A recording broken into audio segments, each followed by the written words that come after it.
Westinghouse. Westinghouse Studio One.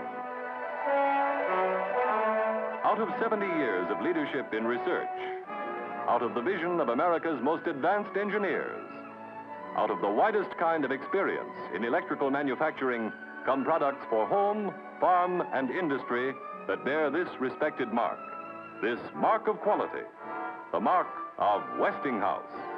You can be sure if it's Westinghouse.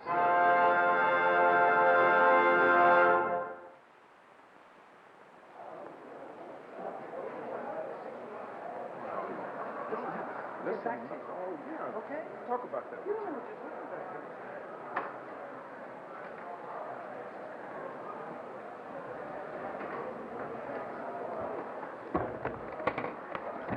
Good morning. Good morning, Dan.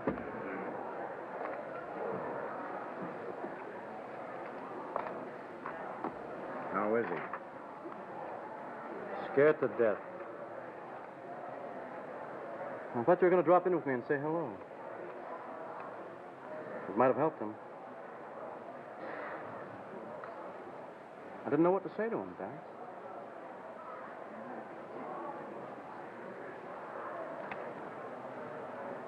Why don't you go in and talk to him? I can't talk to him.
It's 20 after. What's he doing in there? Having his hot water and lemon juice. His honor's stomach ain't what it used to be. Yeah, well, whose is? Look at Toohey. Now, there's a happy man. What a beautiful case to prosecute, huh? And he'll be putting on some show, Mr. Toohey will. Yeah. Academy Award. Well, here we go. Answer your names. Edward P. Lynch. Here. Charles Morgenstern. Here. Leonard Tipp. Here. Arnold Kahus. My house Scott. Here. Sherman J. Flynn. Here. Harold Shapiro. Here. Alvin M. Martin. I'd give $10 to be on that jury. Justin M. McFarland. Any gum in there? Peter F. Sabatino. John Marcus. Alvin Goldway. You know how I feel for honey, the husband, what he must have gone through. How do you think Preston's going to behave? Oh, he's going to be tough, Si. You ever go against him before? No, but I found out all about him. You know, I don't think he appreciates being appointed attorney on this case. We've got this thing won, and he knows it. Well, it's going to be a tough $1,500 for him. And how? Say, is that his son he's got there with him? Yeah. You know, he's fresh out of law school. He's breaking him in the hard way, huh? Good morning. Good morning. Morning.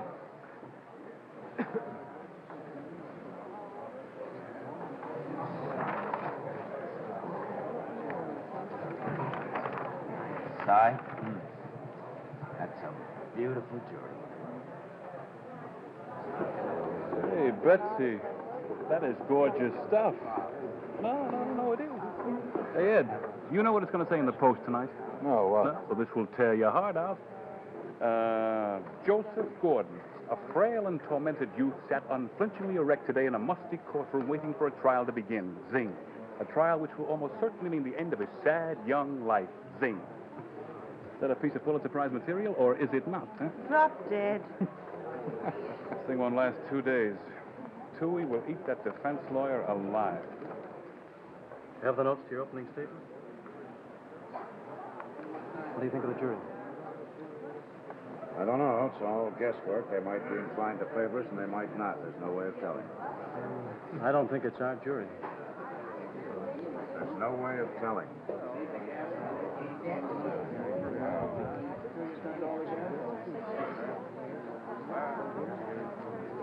No, you're wrong. It takes a psychopathic personality. Look at him.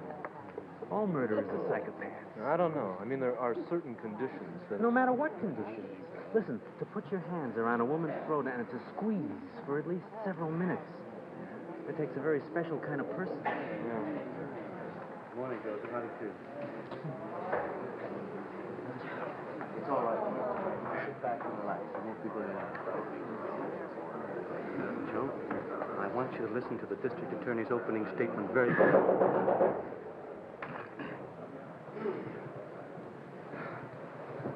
Hear ye, hear ye. All those having business before trial term, part 6 of the criminal court, draw near, give the attention, and ye shall be heard. Justice Peter Marcello presiding. Be seated.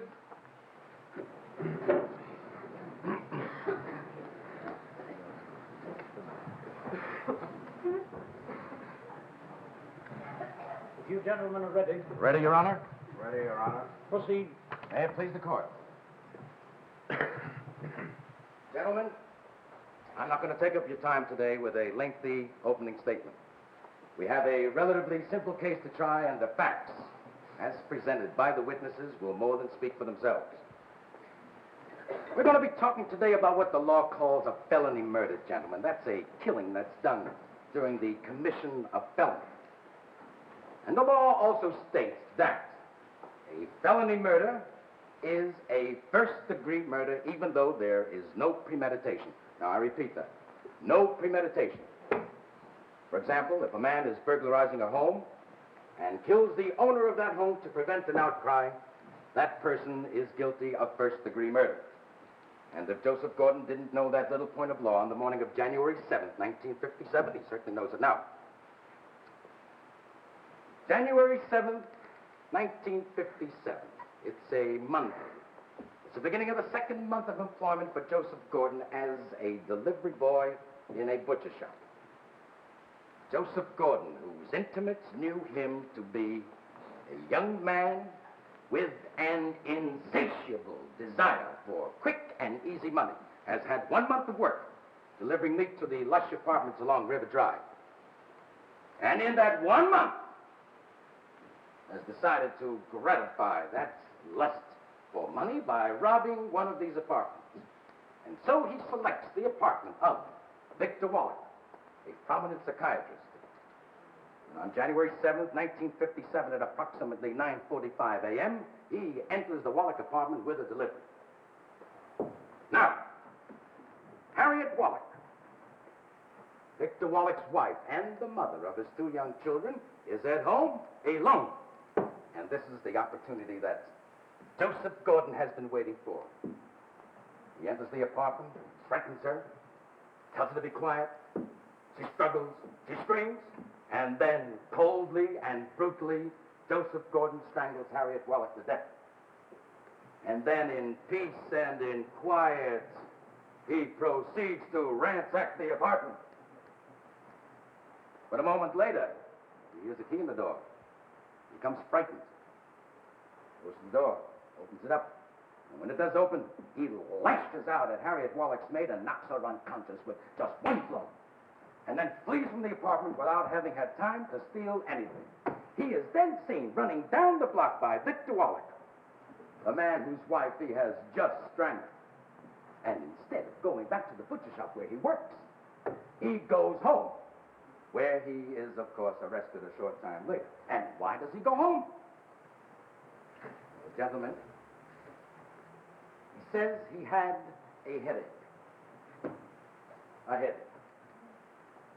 Look at him, gentlemen. I want you gentlemen to just look at him. Does he look back at you? He does not. You know why? Because he knows that each and every one of you will see guilt written right in his face. And as he sits in this courtroom, Joseph Gordon knows in his heart that he murdered Harriet Wallach in cold blood. And by the time we're through here, gentlemen, you will know it too. You will not guess it. You will not imagine it. You will know it beyond any shadow of a doubt. Thank you.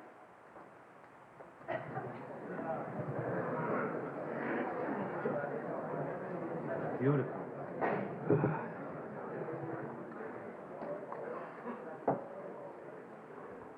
Gentlemen of the jury, this is a court of law, not a theater. You can't be asked to judge a case before you've heard it. The witnesses haven't appeared, the facts are not yet in. The prosecution will attempt to prove through its witnesses that Joseph Gordon is a murderer. Yet none of these witnesses saw Harriet Wallach being murdered, nor was any one of them in a position to get more than a brief glimpse of one man whom they say was responsible for Harriet Wallach's death. We therefore have these conditions before us. The witnesses saw someone, yet no one can prove that the someone they saw was the murderer, and further, they themselves were only able to see that someone for a brief second. Let me ask you this. No one disputes the fact that Joseph Gordon is a man of average intelligence. Now, supposing each one of you, also men of average intelligence, decided that you needed a lot of money in a hurry. As delivery boys for stores which service neighborhood customers, would you attempt to steal from people to whom you are making a delivery at the time of delivery? Wouldn't that be an idiotic thing to do? You'd be known to have been sent to this particular apartment. You'd have been seen entering it. You'd have absolutely no chance of getting away with your crime. No man of average intelligence would attempt to commit a robbery in this manner. And the dramatic attempts of the district attorney to prove otherwise must not in any way affect you. You're not dealing with guesswork, probabilities, or possibilities. You're dealing with facts. I urge you to listen and to think. Thank you, gentlemen.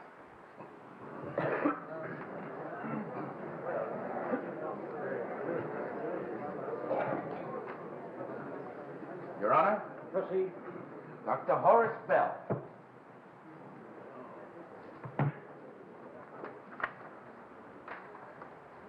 You swear to tell the truth, the whole truth, and nothing but the truth, so help you God? I do. State your name and address. Horace Bell, 723 West 72nd Street.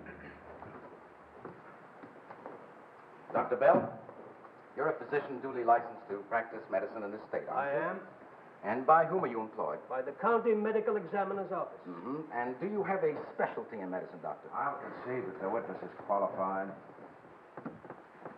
Now, Doctor, on January 7th, 1957, were you summoned in your official capacity as County Medical Examiner to the apartment of Victor Wallach at 631 River Drive? I was. And what time did you enter the apartment? At 11:10 a.m. And what, if anything, did you notice? As I entered the living room, I saw lying on the floor the dead body of a white female, well-nourished, of approximately 35 years of age. Was there anyone else in the room with you? There was Could you tell us who there was? Detective Sergeant Charles P. Gannon, the maid, Mary Ellen Bailey, and Victor Wallach. Now, Doctor, did you make an examination of the dead body? I did. I made a gross examination at the scene, and later that afternoon at the morgue, I performed a complete autopsy. Now, Doctor, based on your findings, what did you find after you made the gross examination? I found considerable edema, that swelling of the face and neck. The lips and tongue were thickened and cyanotic. There were subconjunctival hemorrhages of the eyeballs and severe ecchymosis of the skin of the throat. Ecchymosis. Black and blue marks. Now, Doctor, what did you find after you made the autopsy? Well, there were numerous small hemorrhages of the soft tissues of the throat. A fractured larynx with hemorrhaging. The lungs were collapsed. There was severe spasm of the glottis, and the cerebral blood was depleted of oxygen on testing. Now, Doctor, based on the findings that you made after both these examinations, do you have an opinion that you can state with reasonable medical certainty as to the cause of death? I have. And what is that opinion? Death was due to suffocation caused by strangulation by manual pressure. Strangulation by manual pressure. Doctor, do you have an opinion which you can state with reasonable medical certainty as to the time of death? I have. And what is that opinion? I made my examination at approximately 11:15 a.m., and it's my opinion that the body has been dead for an hour and a half. And that would make it approximately 9:45. That's correct. 9:45. Your witness?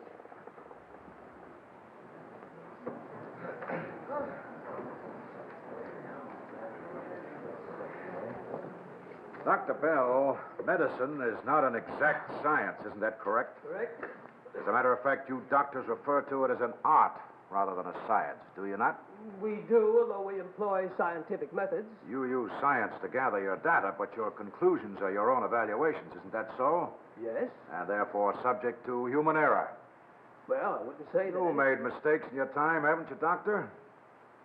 Yes, I have. Don't we all? Tell me how you normally arrive at an estimation of the time of death. Well, there are three signs we look for. One, a lowering of the body temperature. Two, rigor mortis, which normally begins in the lower jaw. And three, post-mortem lividity. That's the reaction of still blood to gravity. Now, the deductions we can make from these conditions leads us to a pretty accurate estimate of the time of death, especially if we arrive on the scene quickly. A pretty accurate estimate, Yes. but not exact. No, there's almost no You way. said death occurred at 9:45 a.m. I said approximately. What do you mean, approximately? Give or take 10 minutes. So you say death occurred between 9:35 and 9:55? Well, yes, that's about it. That's about it. But it could have been give or take 15 minutes, couldn't it? Yes, it could have. So now you say death occurred between 9:30 and 10 o'clock. As a matter of fact, it could have been give or take a half an hour, couldn't it, Doctor? Oh, no, I'm almost certain it could not have been that. Almost? Well, absolutely. But you said almost. Well, what I actually meant to No say further was questions.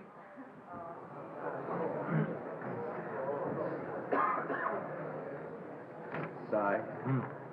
Is that detective in the room? Yeah, he's right back there. Good. I want to talk to him before he gets on the stand. Okay. Your Honor, we make a request for a short recess. All right. We'll take 15 minutes. I'll get him.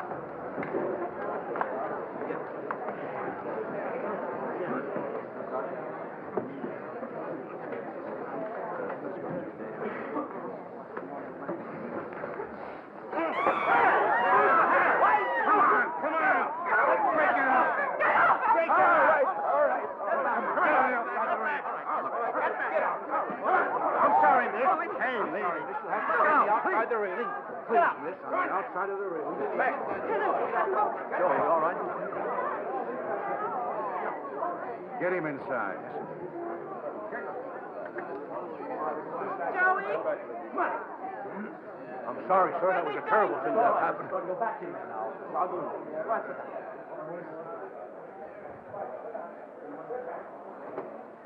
Dad? Aren't you coming in?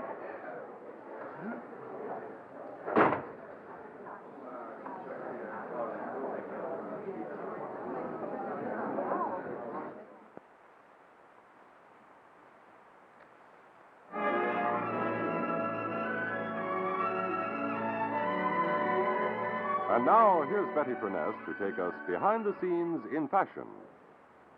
Yes, this lovely model is going to help take us behind the scenes in fashion, into the world of textiles and fabrics. You see, this smart dress is beautifully styled with lovely detail, a really perfect fashion, but that's not all. The fabric is perfect, too. Not a flaw to be seen, even if you looked at it with a magnifying glass. Westinghouse helps textile mills make perfect cloth like this with this revolutionary new Westinghouse electrical braking system called Dynac.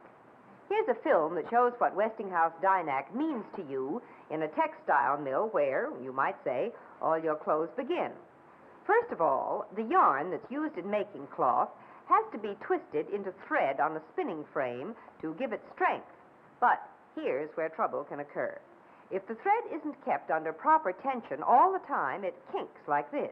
When the motors are stopped, if they take too long, as they do with old-fashioned braking systems, the thread relaxes and kinks, and those kinks would show up in the material as flaws like this. But here at Greenwood Mills in South Carolina, the new Westinghouse Dynac braking system stops the spinning frames electrically and stops them so fast kinks don't happen.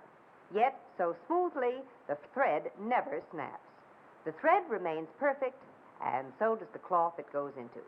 So, the next time you're shopping for the family wardrobe, remember again that Westinghouse Engineering and Research enter your life in so many wonderful ways, including the perfection of the clothes you wear. It's just another reason for knowing and saying you can be sure if it's Westinghouse.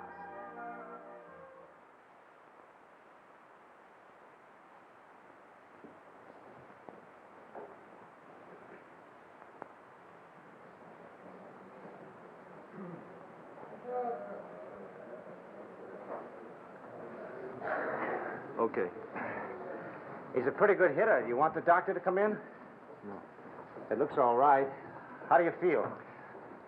I feel all right. Yeah, well, maybe I'll get you some aspirin or something. Oh, listen, I'm sorry about that. I mean, he just came out of nowhere, that guy. What a surprising thing, right in the courtroom like that.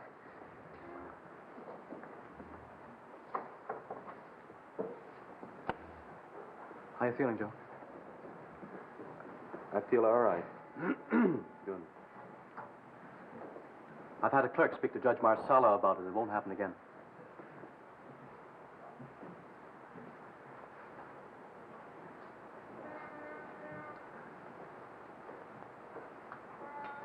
Joe, there are a few things we could go over again.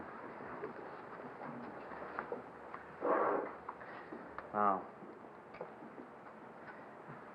is there any way you can fix the time you made the meat delivery of the wallet compartment? No. What time do you think it was? I told you. I don't know. Well, perhaps you saw somebody on the street. I've told you 20 times. I had a headache, and I was sick to my stomach. Your mouth is bleeding, Joe. We're trying to help. I know. Now, when you brought the delivery up in the elevator, what did you do with it? I told you. I rang the bell. She opened the back door, and I handed her the package. Well, don't you usually ring the bell, leave the delivery leaning against the door, and get back into the elevator? Yeah, that's what I do. Why did you wait? I told you. I thought maybe I could get a tip. I see. And then you came back down in the elevator. Yeah. But the elevator man says you didn't. That's what he said. What do you want from me? Huh? I came down in the elevator. Then what did you do? I got on a subway, and I went home. Why didn't you call the butcher shop and tell them you were sick? I was too sick to call. What do you take for your headaches, Joe? I told you. Codeine. Do you have any at home? Yeah. Where do you keep it? Next to my bed. Did you take any when you got home? Yeah, how many more times are you going to ask me? I'm asking you because you might have forgotten something important. I didn't forget nothing. No need to raise your voice. Something the matter? No, everything's okay. Now, look, I want to wash more... my face.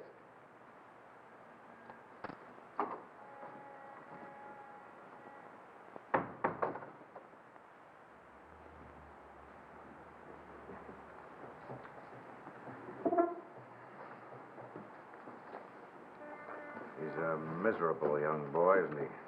Well, I guess he's pretty scared. I can't stand him. Well, you don't have to like him. It'd help me.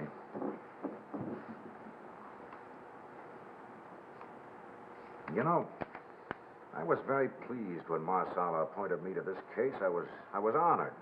Really. I mean, for a case like this one that's, well, next to hopeless, they only appoint the best. It's kind of a nice thing, Ken, you know? Yeah. I approached this with a real burst of energy. It's something kind of rare for me these days. Your mother even remarked about it. I mean, it's marvelous at my age to have a sudden burst of speed. And I met this Joseph Gordon. Well, he's such a gross human being.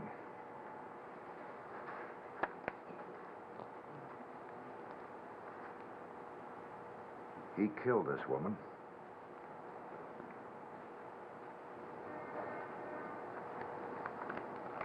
now, wait a minute. There isn't a question in my mind. He's guilty. And every single piece of evidence that's going to be presented in that courtroom says he is. He's no murderer.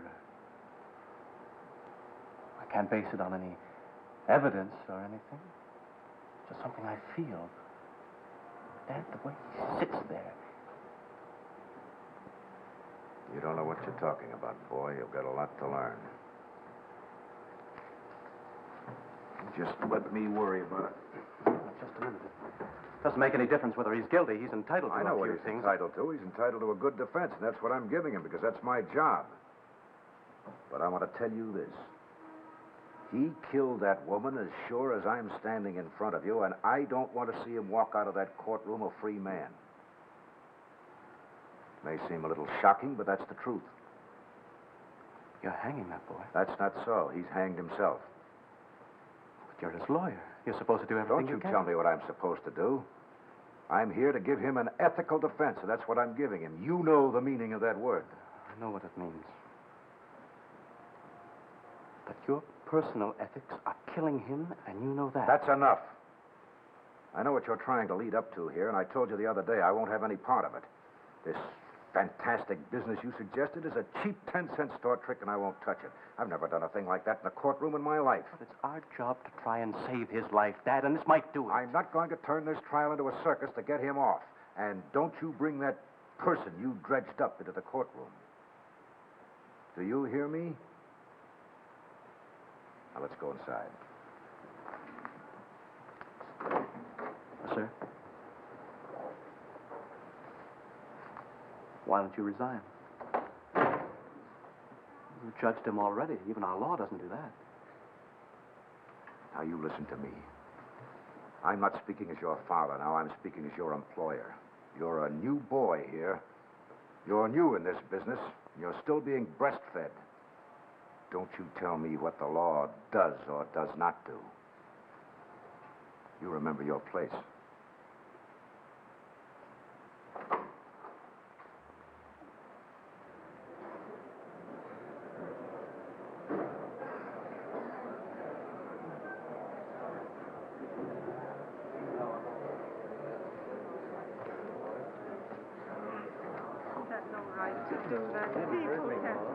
People can't just hit when they feel It's all right. They get you a doctor for that? Why don't they get you a doctor when you're hurt? You're not as good as them. Please. If it was you hit him, they'd have 10 doctors. If you don't turn your back, Joey. Victor Wallop. Victor Wallop, come forward to the bench.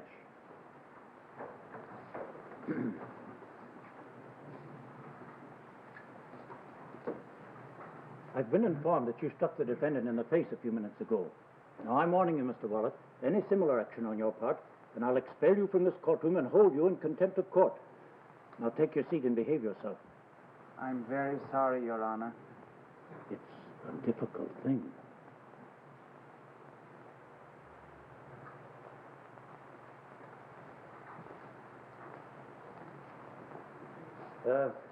Call the next witness. James Seeley.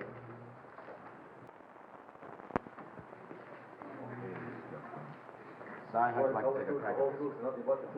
Do you mean it? I do. Be my guest. Detective Sergeant James N. Shieldy, shield number 93381. My home address, 616 Longfield Avenue.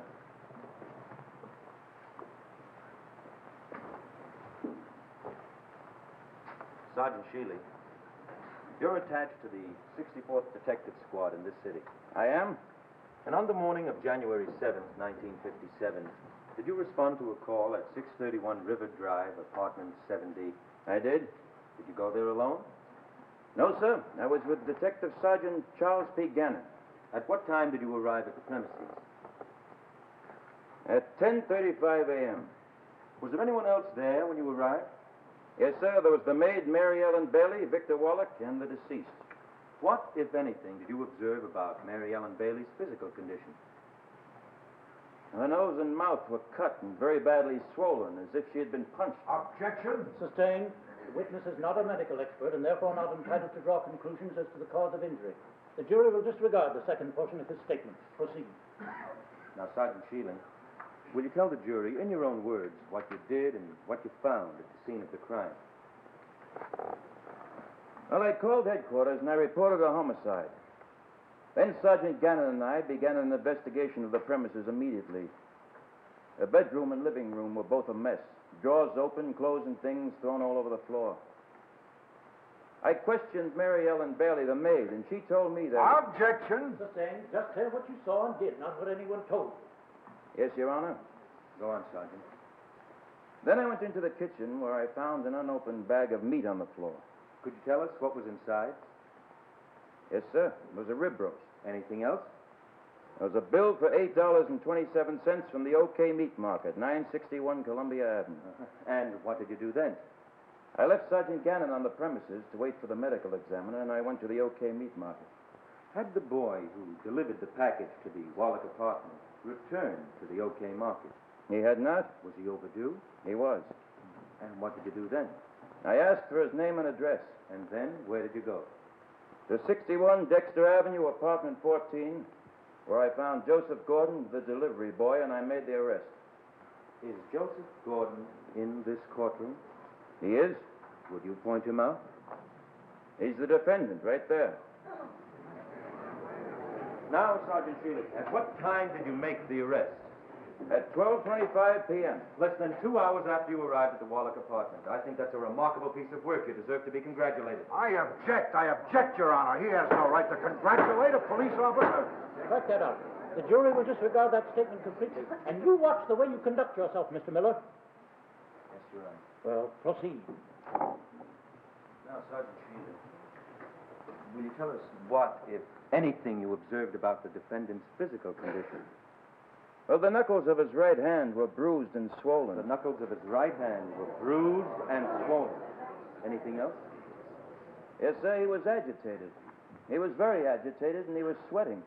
Well, was it warm in the apartment? No, sir, it was cold. Did the defendant say anything to you? Yes, sir. He yelled 3 or 4 times. I can't stand it anymore. This is the end. I was yelling about my headache, you dirty stinking liar. I was yelling about my headache. Well, tell him. Tell him. I never killed no one. What are you doing to me? I had a headache. I don't have to tell you, Mr. Gordon, not to do that again. Proceed. Your witness.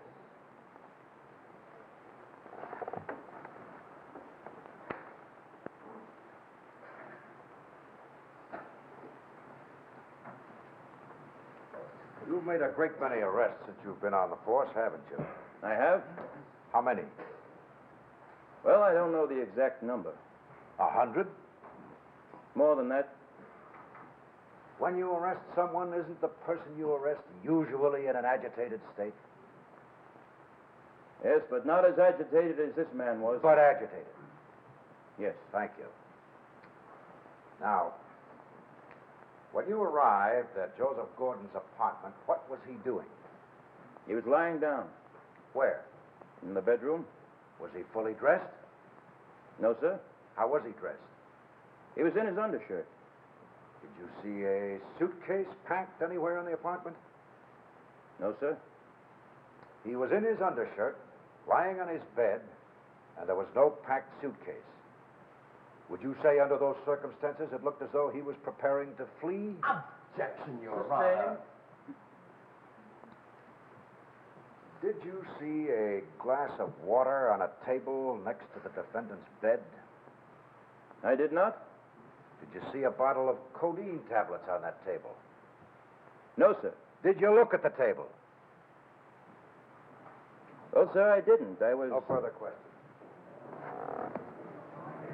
I think this is a good time to recess for lunch. We'll take 1 hour. You gentlemen of the jury will not discuss the case among yourselves.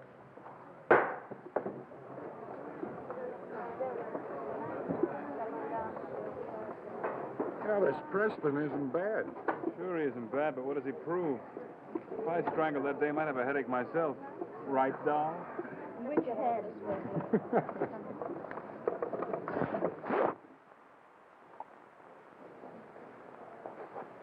Lunch, my boy, lunch. You got a roast beef sandwich there. Go on, eat it. Rare roast beef. Man, you never had it so good. What's the matter? Ain't you hungry? Listen, it would be a shame to waste it. Right?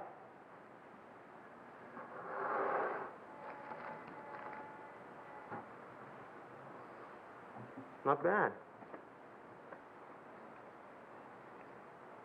Boy, I don't know why they don't put salt on these things.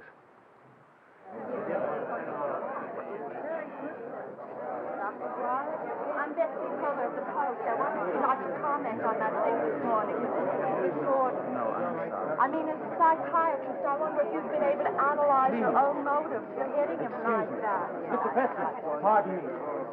Just for a moment. Wait a minute. All right. Thank you. I just wanted to ask you how it's possible for a man like you to stand up there in court and defend a person who's killed somebody. Dr. Wallet, you must understand that when a lawyer... No, it's just something I want to know. How do you justify it? You'll have to excuse me. You're working to free this man, Mr. Preston. He has to be punished. Excuse me, please. Come on. Quiet. Let's be lively. Let's step lively. Lively. Let's step lively. You can't keep the court waiting, folks. I'm sorry. Both sides. Let's step lively.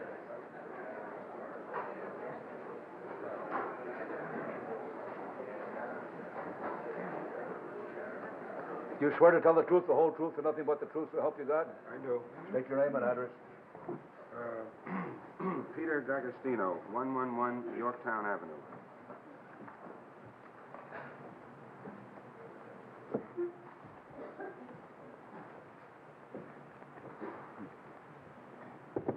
Mr. D'Agostino, do you know the defendant, Joseph Gordon, and if so, how? Yes, sir. We work together in the OK Meat Market. In what capacity? What? In what capacity? Oh. Well, I was sort of his boss, you know what I mean? I used to send him out with deliveries and as, like that. I see. Now, Mr. D'Agostino, during the time that the defendant worked at the OK Meat Market, did you have a number of conversations with him? Yes, sir. And do you recall any conversations with him regarding money? Objection. Your Honor, this is only introductory and subject to connection. Overruled. You may answer the question. Yeah. He always talked about money. I see. And what did he say? Well, he talked about all those rich apartments, up on River Drive there where he made most of his deliveries. And he talked about all the money those people had. The jewels and the furs, and stuff like that. He was always telling me how he was going to get money like that. He said he didn't care how he got it as long as he got it. You say he used those words, he didn't care how he got it? Yeah, he used those words. I see. Go on. Well, he always talked about finding wallets filled with cash, He always wanted to find wallets in the street like that. He always had those big ideas, about getting big money in a hurry. And you think he'd be capable of violence to get it, don't you? Yes, sir. Objection. Strike it out. The jury will disregard that. Mr. D'Agostino, do you recall an incident that took place on January 3rd during lunch hour? Yes, sir. We had one of those, I could call it petty cash boxes, Mr. D'Agostino, could you speak up? Yeah, well, we had one of those petty cash boxes that we used for car fare. I see. What happened? I caught Gordon trying to steal from it. I object, Your Honor. That's grossly improper testimony. James, strike it out. The jury will disregard it. Mr. Toohey, you know better than that.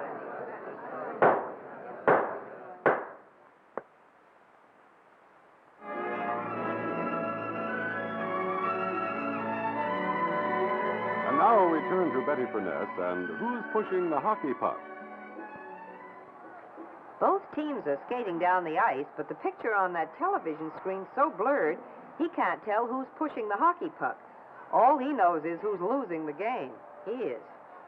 Well, there's probably nothing he can do to see that game better, because if you get a fuzzy picture that doesn't have good detail, chances are your television just isn't built to receive the whole picture. But now, with 1957 Westinghouse broadband television, you actually get 22% more detail than sets without this feature. Let me show you a comparison.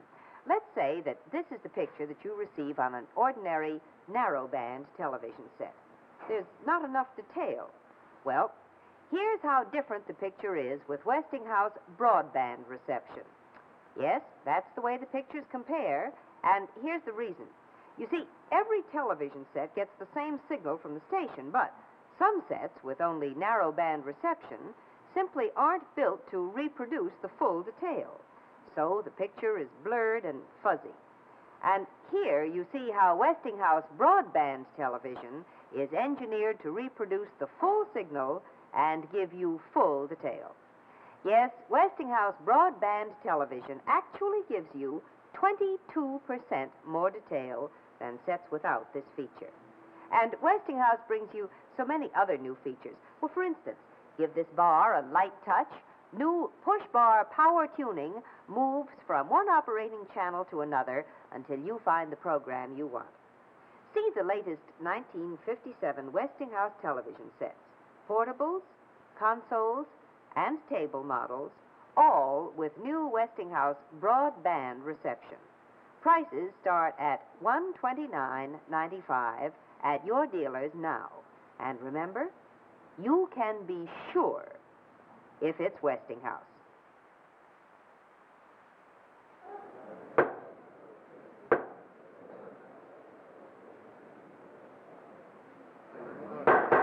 Mrs. Gordon, would you feel better if you left the courtroom for a few minutes? No, no. Well, please try to control yourself. Proceed, Mr. Toohey. Now, Mr. D'Agostino, on the morning of January 7th, 1957, now that's the day we're talking about here, did you see the defendant when he came to work? Yes, sir. Describe what you noticed, if anything, about his behavior. Well, he was sweating. And he kept talking very fast, you know. He couldn't stand still. Kept walking up and back all the time, you know, back and forth all the time. I see, and it was then that you gave him the delivery for the Wallach apartment. Yes, sir. And what was that? Rib roast. Thank you. Your witness?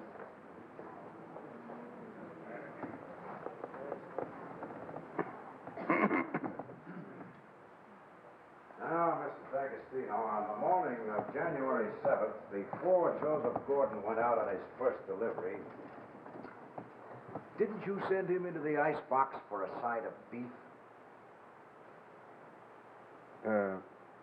Yeah, I did. And didn't he tell you when he came out of the icebox that he'd hurt his hand while he was in there? Well, I don't remember that. You don't remember? No, I don't remember that. You're under oath, you know. Yeah, I know. How many delivery boys did you have working at the store since you were there? Oh, I don't know, 9 or 10, maybe more. They come and go, you know. Are they usually from poor families? Oh, sure. And as a matter of fact, they're all pretty impressed by the wealth displayed in the River Drive apartments, aren't they? Well, yeah, I guess so. And they talk about those apartments, about the jewels and the furs and the fine furniture and the servants and things like that? Yeah, they talk about it. Is there anything unusual about that? No. Doesn't mean they're all thieves and murderers, does it? Oh, yes. Withdrawn.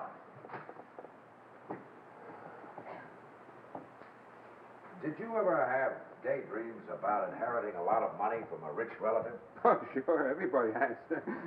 Well, did you ever have daydreams about winning a lot of money on one of those big television programs?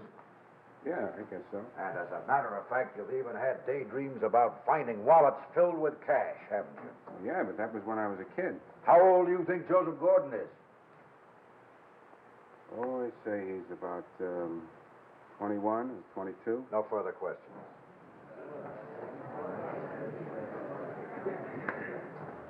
Frank, don't you want to redirect the exam on this guy? I mean, don't you think we should No, re-emphasize sir, I don't think we've been hurt there.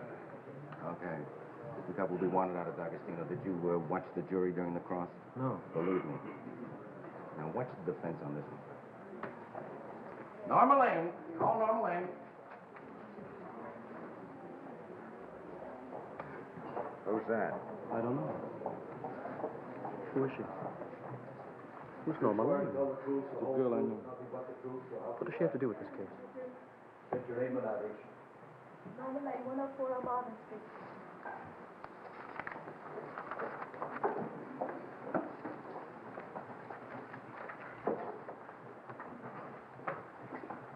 How old are you, Norma? 19. You work as a counter girl at the Barclay cafeteria in the city, don't you? Yes, sir. For how long? For 1 year. Norma, do you know the defendant, Joseph Gordon? And if so, for how long? Yes, for 3 years. Norma, could you speak up, please? Yes, for 3 years. Norma, there's no need to be nervous here. You can just sit there and just relax. That's it. Now, Norma, could you tell us where you met the defendant? In school. We went to McManus Vocational High. I met him there. Young lady, speak up so that the last juror can hear you. You say you met him in high school? Yes. How often did you see him? 2 or 3 times a week. Were you his girlfriend? Yes. Speak up, Norma. Were you his girlfriend? Yes. Oh, I see. Now, did you go out with any other boys? No. All right, Norma. Now, on the night of January 6th, that's the night before Mrs. Wallach died, did you have a date with the defendant? Yes. And do you recall anything that the defendant said to you on the way home that night? Well, no, I don't. I don't know. We were just talking. About something he was planning. Yes? You do remember what he said? Yes. What was that? Well, he said he was going to take me to Havana.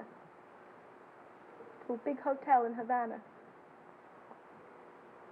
And that we would get married there and we'd have lots of money and everything. He said the best hotel in Havana. And did he tell you how he was going to get all the money for this? No. All right, Norma, what happened then? I laughed at him. I kidded him about it. And what did he do? He got mad. And he yelled at me that he'd show me. And then he left me on the street. You say he used the words, "I'll show you." Yes. He used those words, "I'll show you." Your witness.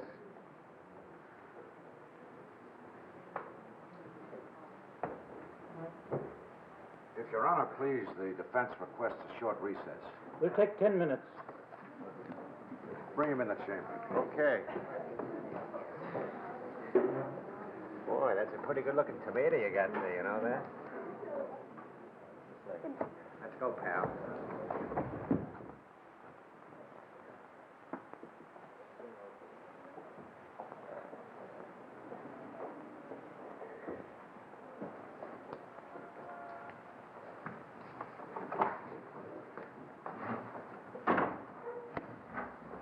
Why didn't you tell us about this girl? I don't know. We have to know these things. We can't afford surprises. She might have hurt you very badly. You don't have to tell me that. Were you going to marry? I don't know. Did you ever talk about marriage? Yeah. Often? Yeah? Did you ever have another girl? No. Is there anything more that you want to tell us? No, I said I told you everything.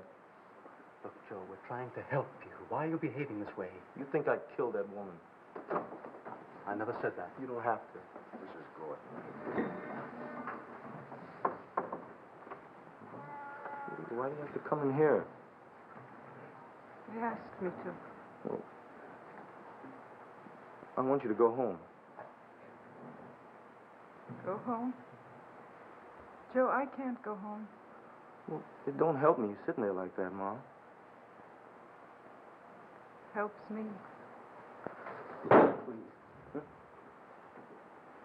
Mrs. Gordon, we want you to talk to Joseph because we think there are some things he hasn't told us. Things that could hurt him if we don't know about them. I said I told you everything. Joey, they want to help you. They told me that, Ma. I want you to go inside. I can't do that.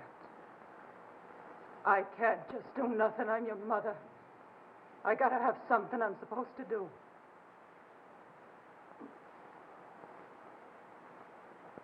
Joey, you do what they say. Now you hear? You hear me? You hear me? Okay.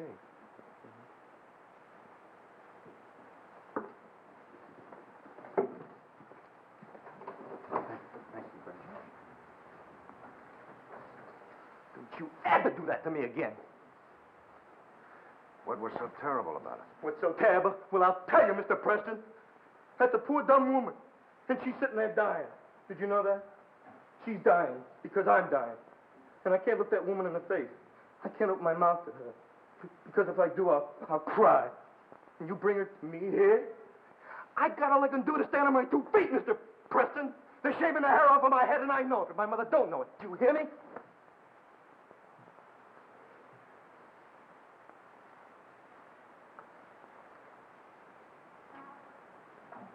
Joseph, tell me the truth. Please. Did you kill Mrs. Wallach? Dirty. You cut it out. That's all. No, don't ask me that. Just don't ask me that. Down. He's trying to help you. I know what he's trying to do. I never asked for you, Mr. Preston. They gave it to me. And I don't owe you nothing. You hear me? Nothing. You don't believe me. Well, that's your business. But you leave me alone. I'm not here to make you feel better. Yeah. Come on.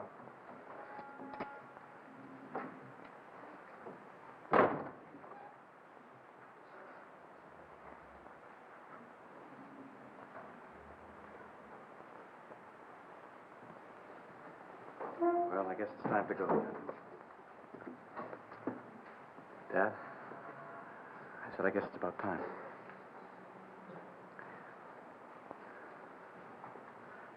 He hasn't got a chance, has he? No, he hasn't. All right. I want to bring my man into court tomorrow morning. You do, and I'll throw him out. Now, I don't want to hear any more about this. Dad, will you listen to me, please? Dad, will you listen to me just for one...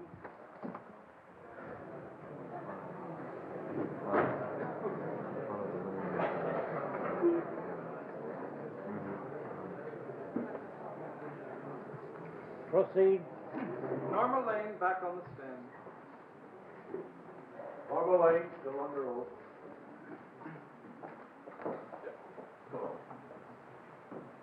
Well, when am I going to learn not to have chow mein for lunch? I got some heartburn. I could not. May we proceed now, Mr. Preston?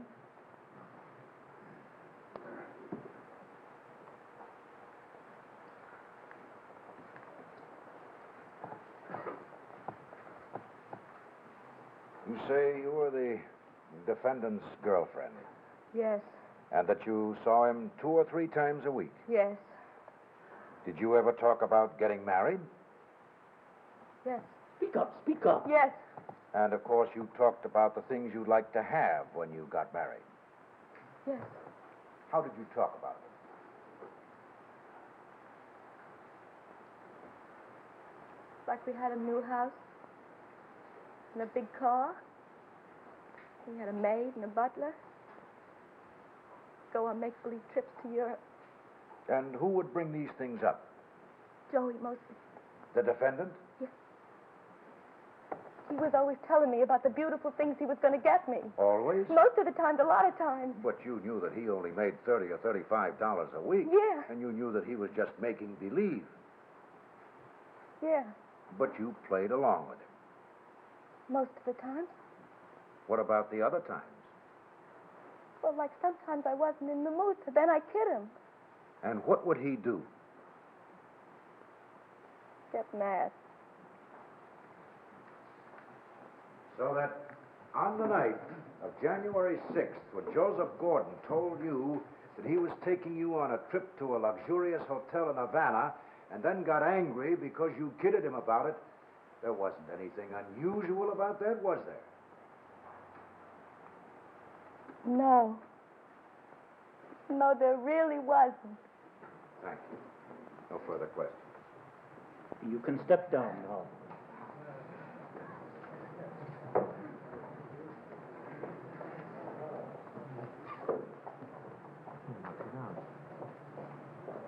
All right, the party's over. Mary Ellen Bailey?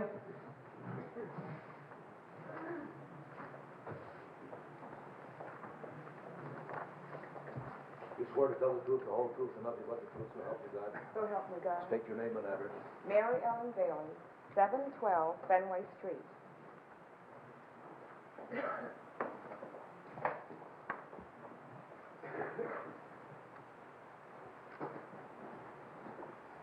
Mrs. Bailey?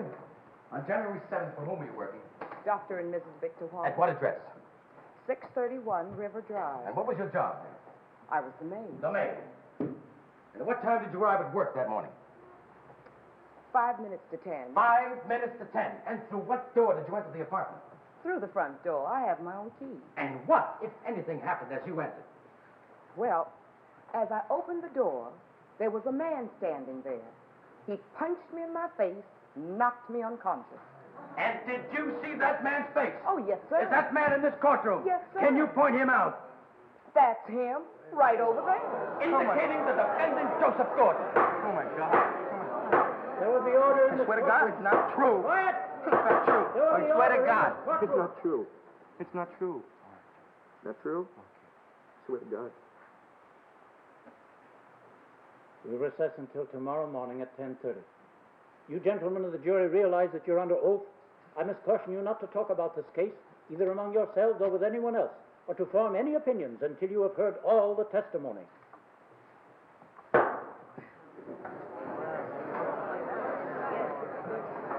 He didn't kill him.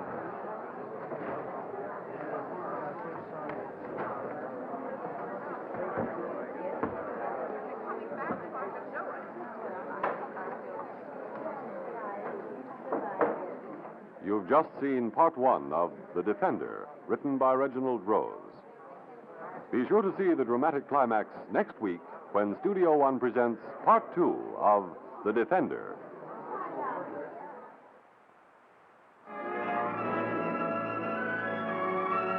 And here's Betty Furness, and Don't Let This Happen to You. Suppose you're ironing, you've got all the lights on, and you turn on the radio. Your lights dim, and then maybe daughter's being helpful in the next room, so she starts to vacuum, and... Oop, you're in the dark. Would somebody please fix that fuse? Thank you. Well, that's what happens when your home isn't properly wired to do an efficient job. It's what we call low house power. Today, 4 out of 5 homes suffer from low house power. And you need full house power to enjoy all the convenience of modern electrical living. Now, here's what you should check. Your fuse box to see if you're getting full house power. A box this size was probably big enough when you just had an iron, a radio, a toaster, and a refrigerator. But today, with all the appliances we use, a house must be wired for full house power if you want your appliances to operate at their best. You need a circuit breaker or a fuse box like this, with plenty of circuits to operate your lights and appliances at full capacity. Or perhaps you need more power at your main switch. To get full house power, call your electric contractor or electric company. It's not expensive, often takes less than a day. Remember, with full house power, you can live better electrically.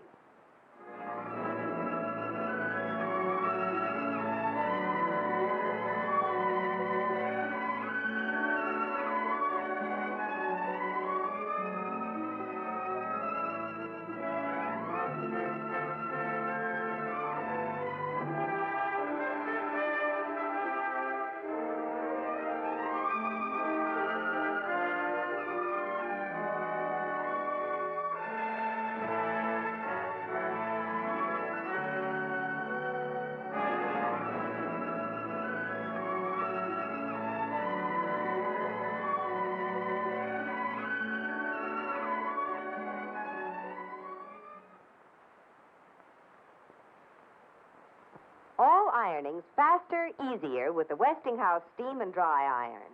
Others give you only a few steam vents. The Westinghouse, 15. You get more steam over a wider area. For dry ironing, just turn this dial. Get this Westinghouse 2-in-1 iron, only $16.95.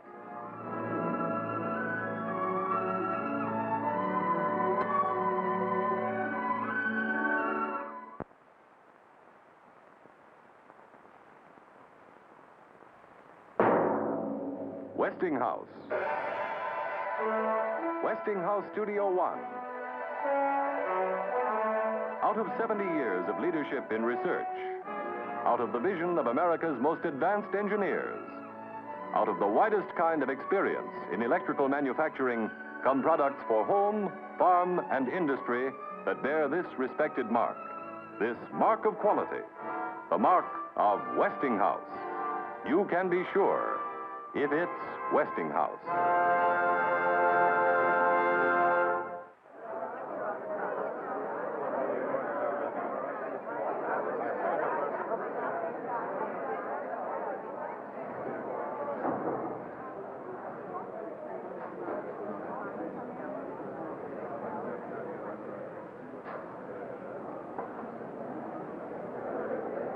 How is he? He's just fine, Mrs. Gordon. You just sit back and relax. You don't worry.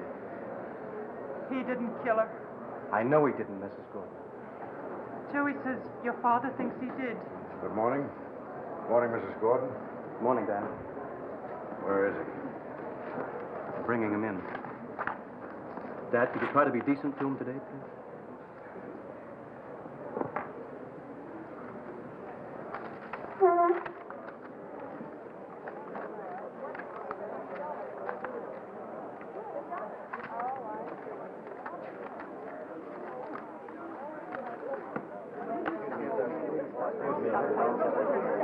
Oh, Mr. Toohey, you going to wrap it up today? Well, today's the day.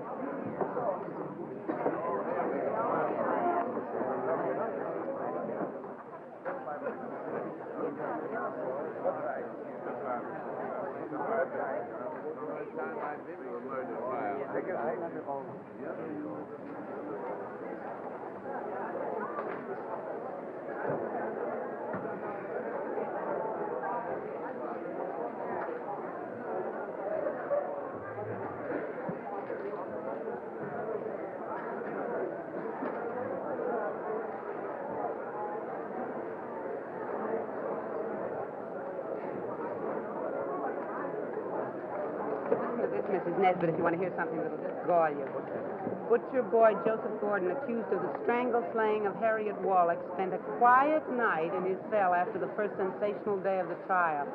Gordon, who is alleged to have entered the Wallach apartment while making a meat delivery and so on. Oh, how do you like that for gall? Well, he spent a quiet night. Oh. Honey, did you remember to bring the gumdrops?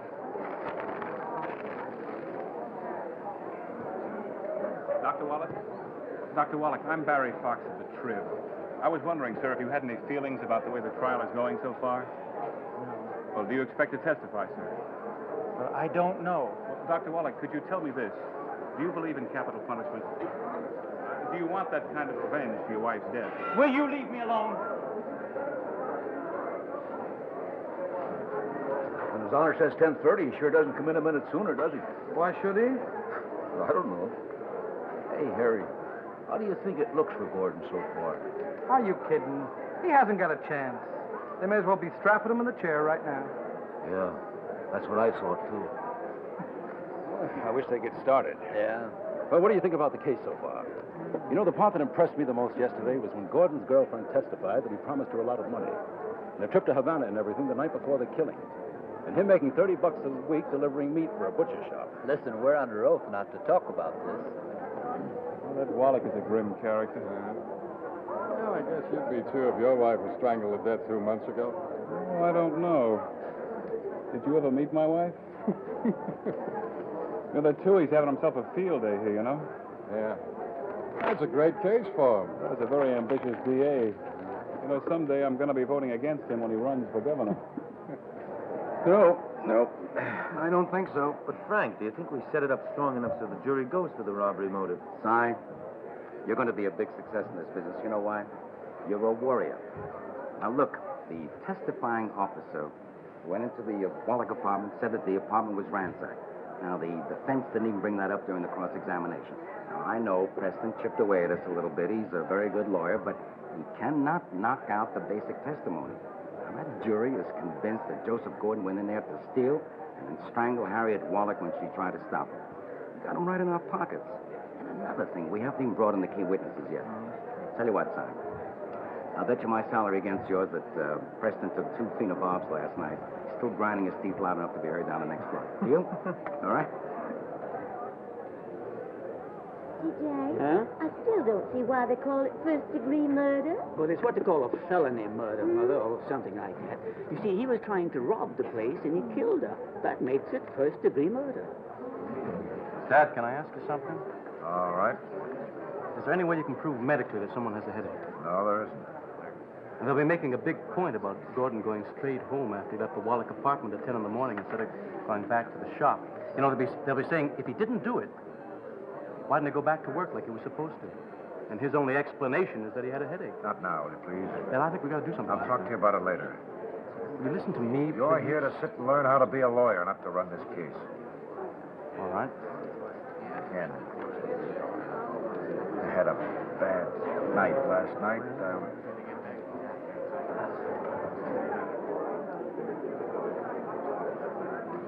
There he is, the dirty murderer. You can see it all over his face. Boy, I'd like to get 5 minutes alone with him. Careful with your blood pressure.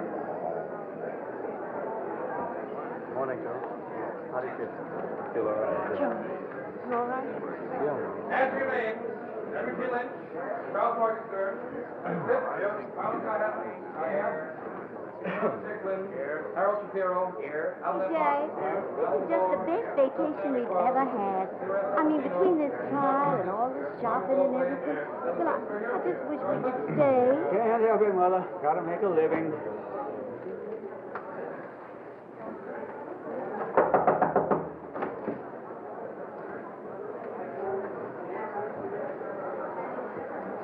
Hear ye. All those having business before trial, term part 4 of the criminal court, draw near and give you attention, ye shall be heard. Justice Peter Marcello presiding.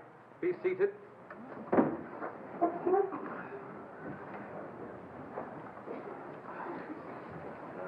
You may proceed, Mr. Toohey. Recall Mary Ellen Bailey. Mary Ellen Bailey, still under oath. If Your Honor, please, may we have the court stenographer read the last few questions and answers? Go ahead. Question. Mrs. Bailey, on January 7th, for whom were you working? Answer. Dr. and Mrs. Victor Wallach. Question. What was your job there? Answer. I was the maid. Question. And what, if anything, happened as you entered the Wallach apartment that morning? Answer. As I opened the door, a man was standing there. He punched me in my face and knocked me unconscious. Question. Did you see that man's face? Answer. Yes, sir, I did. Question. Do you see him in the courtroom here? Answer. Yes, sir, that's him right over there. Indicating the defendant, Joseph Gordon. Now, Mrs. Bailey, you identified the defendant sitting over there as the man who struck you in the face and knocked you unconscious on the morning of January 7th. Is that right? Yes, sir. Now, how long were you unconscious? I guess for a few seconds. Objection. Sustained. Don't guess. How long was it? I don't know for sure. Now, Mrs. Bailey, was your face bleeding? Yes, sir. It was just starting to bleed. Just starting to bleed, but was it bleeding much? Yes, sir. My whole lip was open. But it was just starting to bleed when you came to. Yes. Now, what's the next thing that you observed or heard? I heard some footsteps running down the service stairs. I see. Footsteps running down the service stairs. And what did you do then? I went inside the apartment and saw Mrs. Wallach lying on the living room floor. And what did you observe when you looked at her? I never will forget that. Her face was all bluish, and her head was twisted over to one side. I started to cry. Can you describe the way the apartment looked? It was a terrible mess. The drawers were open, closets, everything, clothes all over the place. And what did you do then? I didn't do anything, Mr. Toohey. I just sat down. I couldn't even scream. I was just crying. Now, Mrs. Bailey, how long was it before Dr. Wallach returned from walking the dog? A minute. Thank you. Your witness?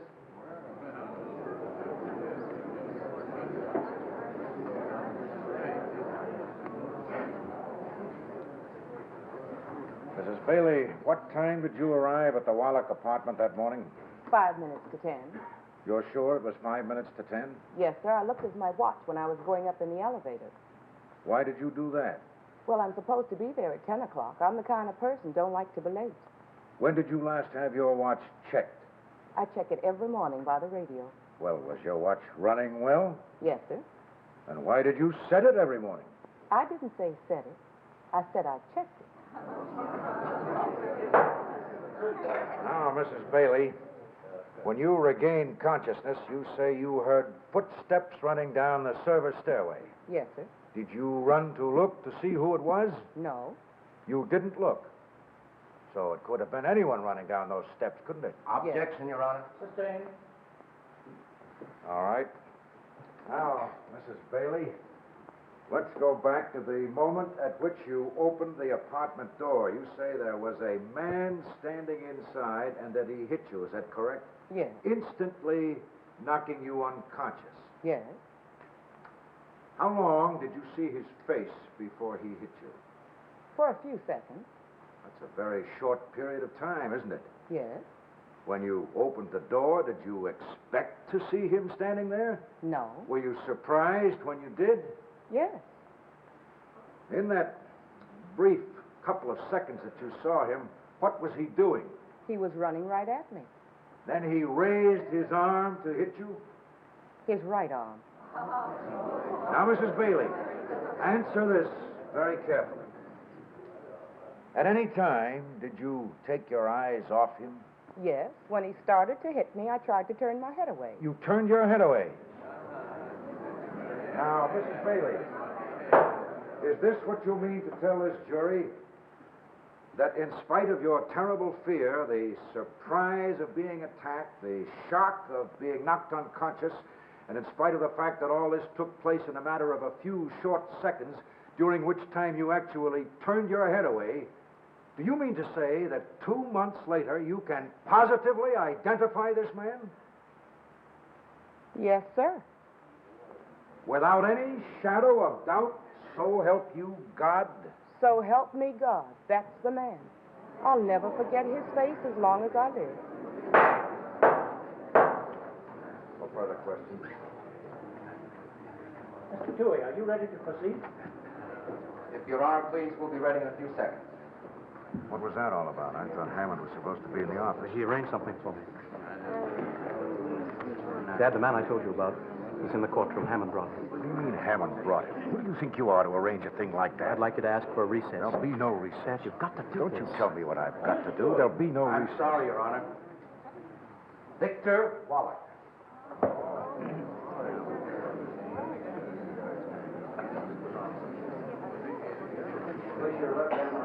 Your Honor. Your Honor, the defense requests a short recess. Mr. Preston, it would be advisable for you to time your requests more carefully in the future. Yes. Have the witness take his seat. We'll take 10 minutes. Don't you ever do that to me in a courtroom again.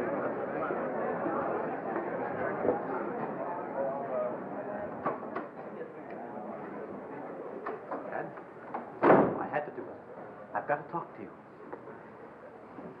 That man is in the courtroom waiting to do whatever we want him to do. He's the only chance we've got, and you know it. Ken, I'm tired and I'm angry. I don't want to discuss it anymore. We've got to discuss it. We're talking about Joseph Gordon's life. That's right. We're talking about his life. Do you know how it all came about? It's because Harriet Wallach's life is past talking about. Joseph Gordon began this thing, not I. I told you if you brought that man into the courtroom, I'd throw him out. If you do, you're killing Gordon. Did you sleep last night? I didn't. I sat in a chair and thought about this case. I tore myself apart just sitting there in my bedroom. Do you think I'm not sensitive enough to know that there's a life in my hands? This Joseph Gordon, I hold the string on him as though I'm God come to earth. Now, that's something to live with. You know who put me in that position? You did with your man in the courtroom.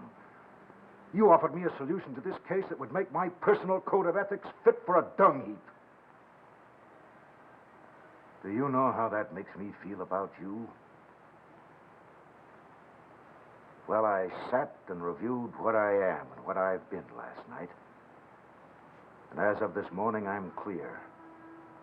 I'm defending a guilty man. You don't know that. He killed the woman. Dad, you don't know. I do know it. Everyone who steps up on that witness stand tells it to me. He's guilty. He killed her. Now listen to me. He deserves to have his legal rights protected, but the man does not deserve to go free on a trick. Who are you to decide what he deserves? Think about this, boy. Because of you, I'm the only one there is who can decide. You came up with the trick.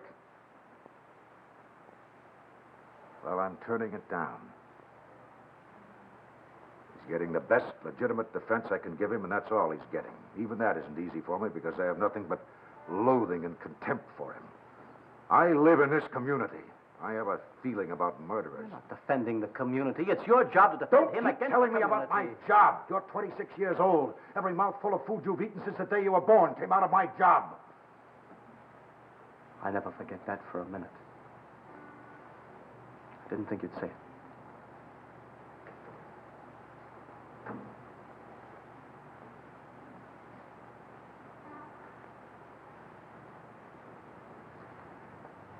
Supposing you saw him murder the woman, would you still want your trick to be used? Yes, Dad, I'd want it to be used on me.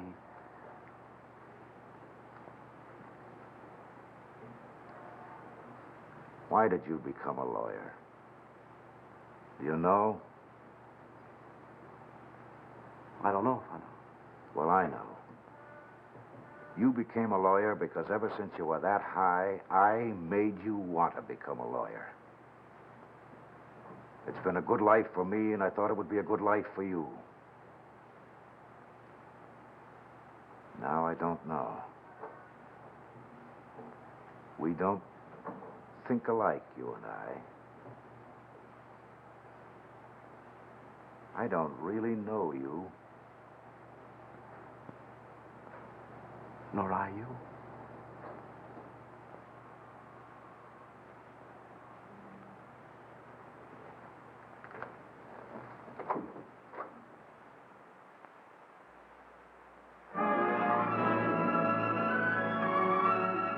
And now we turn to Betty Furness, and she's had it.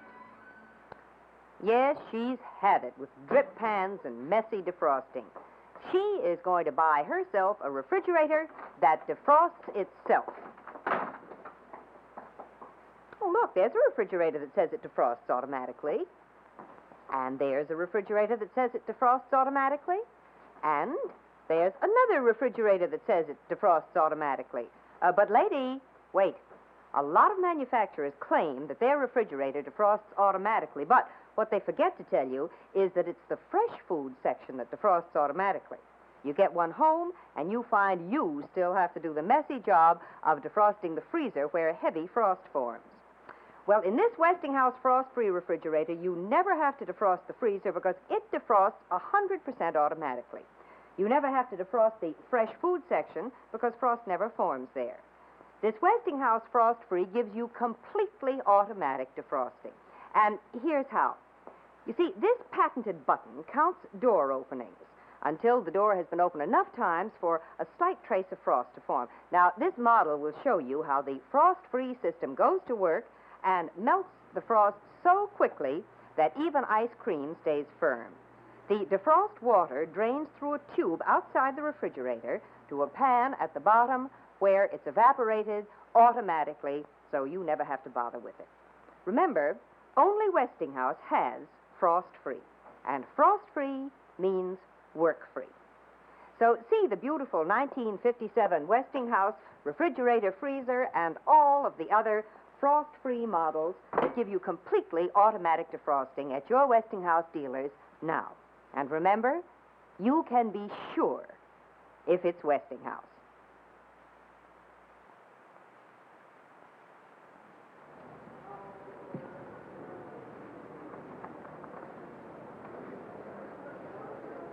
They treating you all right? I mean, they feed you all right and everything?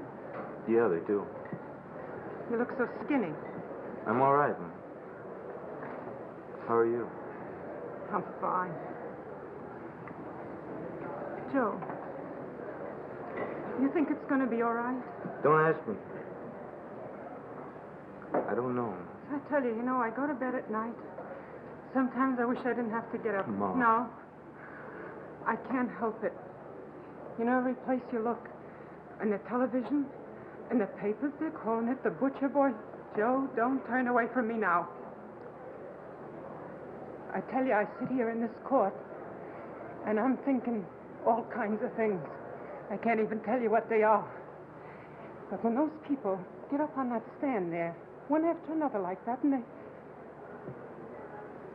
Joe, that woman. No, that said you punched her in the face. The way she talked, huh? I wanted to get up and yell at her. Joe, I almost did. Honest. I could feel myself shaking so hard inside me. I wanted to get up and yell. But I didn't. I grabbed hold of myself, you know. I clenched my teeth. I was shaking so hard. Ma? But, Joe, listen. They were believing her. Joe, I was beginning What's to wrong? believe it. Joe, did you punch her? I swear to God. Nice, respectable woman, Joe. She was Do I very... have to say it? Swear. I swear to God on Pop's grave, I never killed nobody.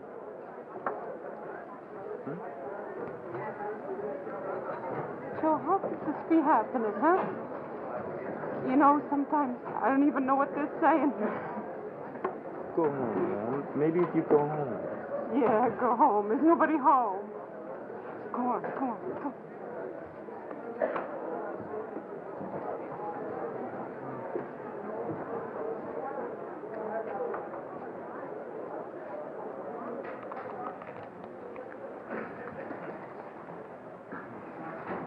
You may proceed, Mr. Toohey.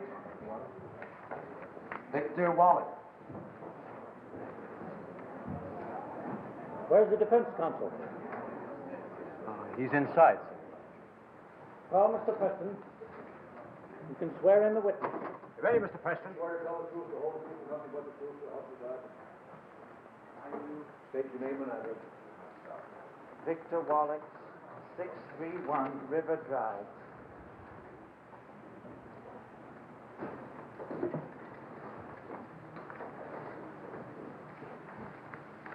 Dr. Wallach, the deceased woman was your wife, wasn't she? She was? And the mother of your children. That's right. Doctor, what is your specialty in medicine? I'm a psychiatrist. And where is your office? In my apartment. Now, Doctor, could you tell us when you last saw your wife alive? Well, we had breakfast together that Monday morning, January 7th. It was about 9 o'clock. After breakfast, I took the dog out for a walk. Must have been about 9:30. So you last saw your wife alive at 9:30? That's right. Now, Doctor, what happened as you were coming back from your walk?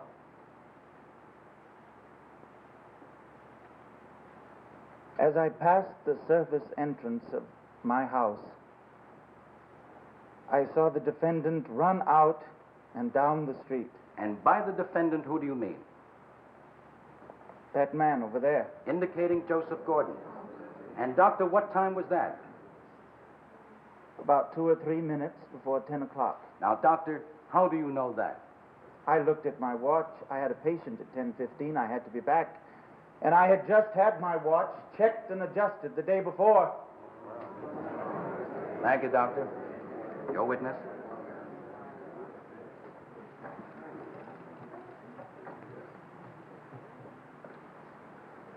Dr. Wallach, when you came back to your house from your walk, which way were you walking? Downtown.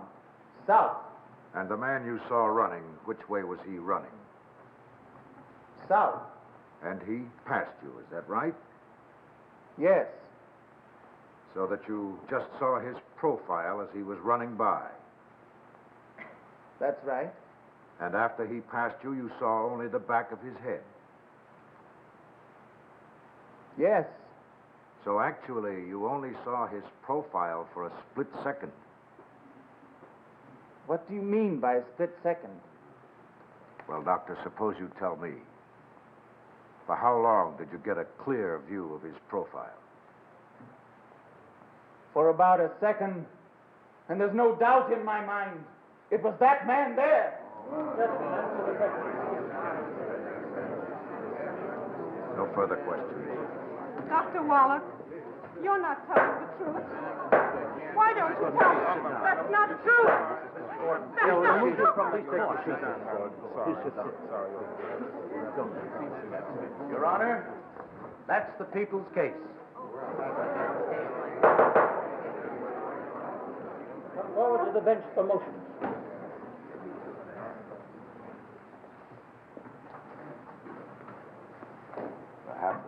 defendant, I respectfully move for dismissal of the indictment on the grounds that the state has failed to prove a prima facie case. Deny. Mr. Preston, call your first witness.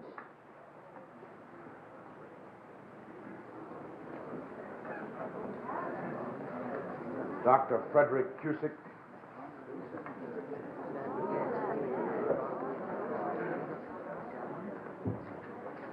You swear to tell the truth, the whole truth, and nothing but the truth, so help you God? I do. State your name and address. Frederick Cusick, 194 Wilson Avenue.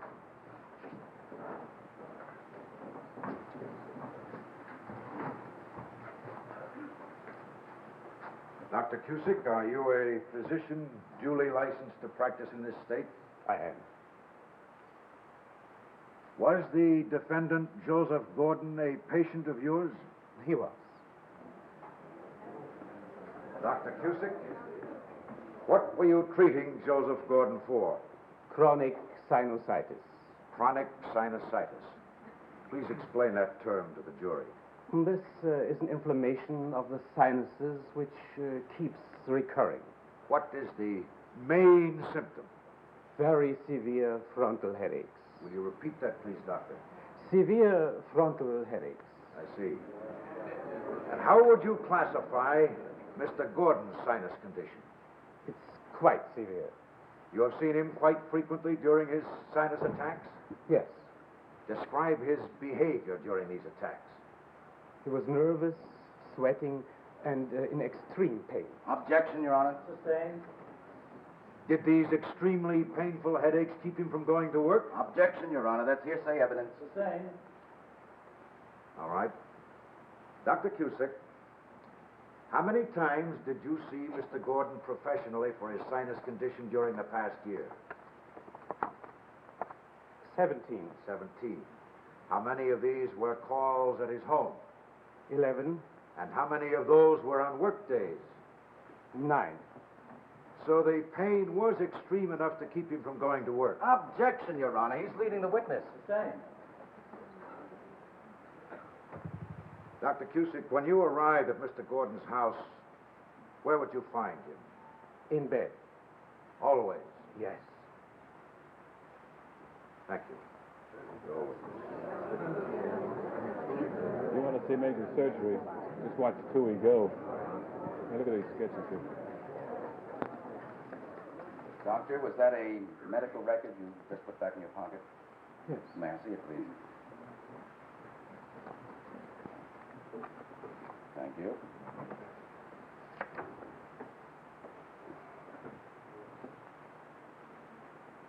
May I have this marked for identification?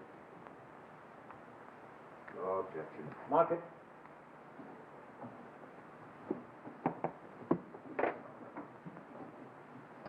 This is exhibit number 1 for identification. Thank you. Dr. Cusick, you were trying to cure Joseph Gordon's sinus condition, weren't you? Yes. And he was getting better, wasn't he? Well, no, he wasn't. You see, Never mind sinusitis that, is a doctor. very... Was he or was he not getting better? Just answer yes or no. No. No? Didn't you write on this card, the visit of October 18th, that he was improved? I don't know. Well, look at the card. What does it say on October 18th? Yes, it says improved. Speak up, doctor. It says improved. And what about the visit of November 5th? It says improved again, doesn't it? Why, he was only Never slightly... mind what it was, doctor. What does it say on the card? Well, you see, in a condition Doctor, like do you know how to sinusitis... read? Indeed. What does it say on the card? Improved. Thank you. Now, that means improved again over the last time, doesn't it? Somewhat. Somewhat? You didn't write somewhat. You wrote improved, didn't you, doctor? Yes. Well, thank you. Now, doctor, and I notice here you have on the date of November 20th, you wrote improved again, didn't you? I don't know. Well, here, just look at the card. Yes. Thank you, improved. So that means, doctor, there's been a steady, progressive improvement. Is that right? Why, you can't Just exactly... answer yes or no.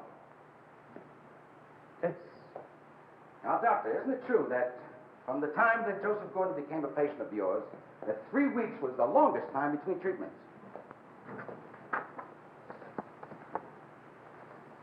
Yes. And when was his last visit? November 20th. November 20th. That's a full 7 weeks before the day that Mrs. Wallach died. Now, might that indicate that he was cured? That is the I question didn't of ask the you jury. that, Doctor. I did not ask you that. Now, you have a college education, haven't you? You understand plain English, don't you? Yes. Well, just answer yes or no. Might it indicate that he was cured? Yes. The jury cannot hear you. Yes. Thank you. Now, Doctor, you tell the jury this. Were you paid for coming to court today? Well, I understand. I asked you a simple question, Doctor. Were you paid, yes or no? Yes. How much? $50. This is a I didn't standard- ask you that, Doctor. $50 for 1 hour's work. Do you usually get paid $50 for 1 hour's work? No. I see. Now, Doctor, will you tell the court and the jury this? Do you know of your own knowledge that on the morning of January 7th, Joseph Gordon had a headache? No. Louder, please. No. No further questions.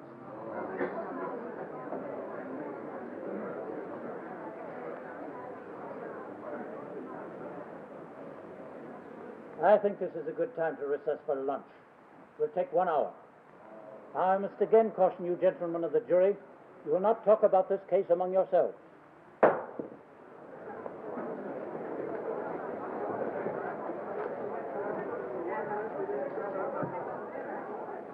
I'm sorry.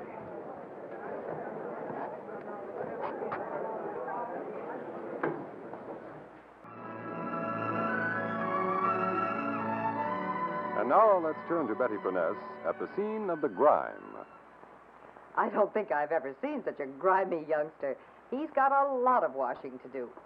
And so's his mother. Just look at that T-shirt. But, clever mother that she is, she's put her new Westinghouse Space Mates, the laundromat and the electric clothes dryer, right in the bath. So, in goes the shirt, his pants, and socks, along with some other clothes, into the laundromat right at the scene of the grime. Well, maybe you never thought of having a home laundry in your bath. Well, if you knew these Westinghouse Space Mates as well as I do, nothing would surprise you. You can put them any place that you have just 25 inches of space. With the Westinghouse laundromat below and the electric dryer above, you can wash and dry 2 full family-size loads of clothes at the same time. It's the most versatile home laundry in the whole world. And, of course, you can have the Space Mates side by side like this if you like. The Space Mate laundromat has the famous Westinghouse revolving agitator that you'll find in every Westinghouse laundromat. It gets the clothes cleaner, it washes them cleaner, rinses them better, and it even cleans itself. And speaking of clean, let's check and see how that bath is coming along. Mother particularly likes the Westinghouse direct airflow system of drying because it's so fast, and that's why it's thriftier, too. Okay, Johnny. Time to get out of the tub. You get yourself nice and dry now. Only Westinghouse has the Space Mates, and they are unique. A complete space-saving home laundry for less than $400. You can get them both together, or buy the Space Mate laundromat first and add the dryer later if you like. See them at your Westinghouse dealers tomorrow. And remember, you can be sure if it's Westinghouse.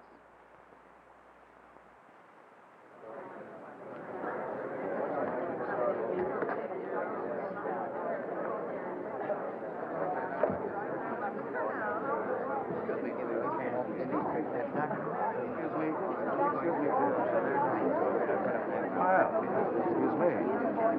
Come down, have a cup of coffee with me? See, this is your boy, isn't it? That's right. Hi, nice to meet you. Must be really gratifying to work together like this. You know, my kid wants to be an engineer. It's just killing me. I want to be a lawyer, but, well, he's got a mind of his own. Listen, I may not get a chance to see you gents again. I just want to compliment you. I think you're doing a beautiful job. Thank you. No, I really mean it. I think you're giving that boy a first-rate defense. Really fun. See you in court. I wonder if I could ask you something. Yeah, come on here. Come on in, Sonny. You might learn something.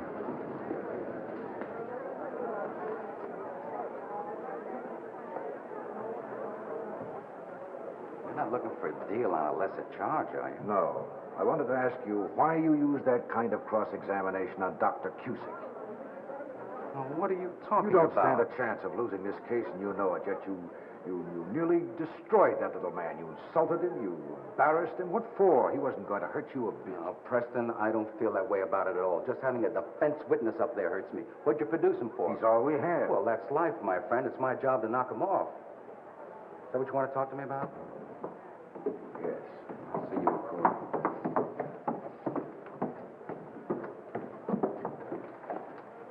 Mr. Tilley, do you think Gordon's guilty? That's the way it's going to come out, isn't it?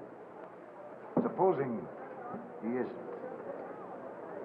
Preston, that's your problem. Listen, you're not trying to find out whether I have a conscience or not, are you? I guess you could put it that way. Boy, you're really something. You know that? 30 years in the business. Well, this is hardly the place for it, but I'll tell you. Yes, I happen to have a conscience. I'm worried that I'm not earning my salary. You see, I get paid to do one thing, Preston. That's to convict. And the money's pretty good, considering where I come from. And I'm responsible to all the people in this state, so I take my job pretty seriously, you know? Now, once I walk into that court, I don't think about whether the guy is guilty or not. I just plow right in there and try to convict him. I mean, I'm the prosecuting attorney, so I prosecute. I figure the defense attorney is a defending, and I always think he's a little smarter than me, so I'll do anything I can to win, in or out of the books. That's clean, dirty. It's all the same to me, just so long as I win. Listen, if I start to think about whether that guy is guilty or not, I'm dead. That's the jury's headache. Now, the people pay me to convict, and that's what I got to give them. If I don't, I wouldn't be able to sleep at night. Now, does that clear you up?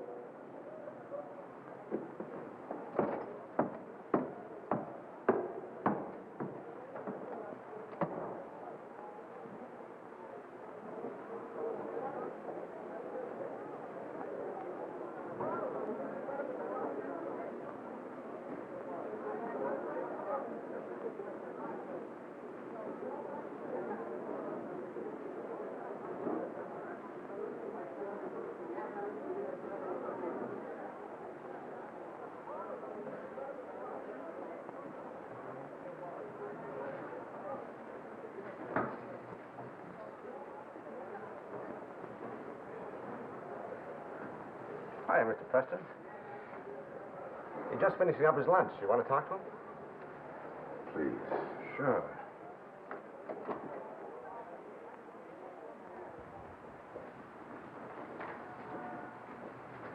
What do you want?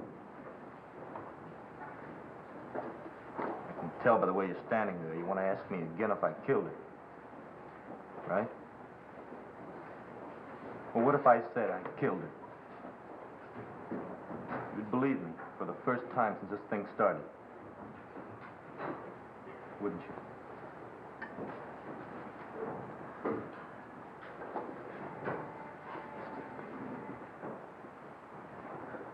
I'm trying to eat here, you know?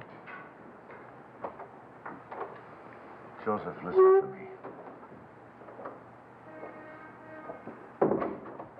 Dr. Cusick was the only defense we had. He's been wrecked. We have a few people from your neighborhood who are going to tell the jury that you were always a good boy. Their testimony's meaningless. We have nothing left. We've lost.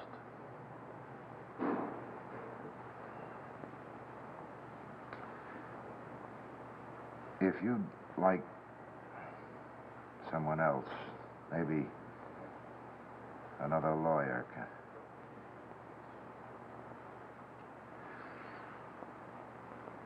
I've never done this before in my life. If you want me to resign, I will. What do you want to do, Mr. Preston?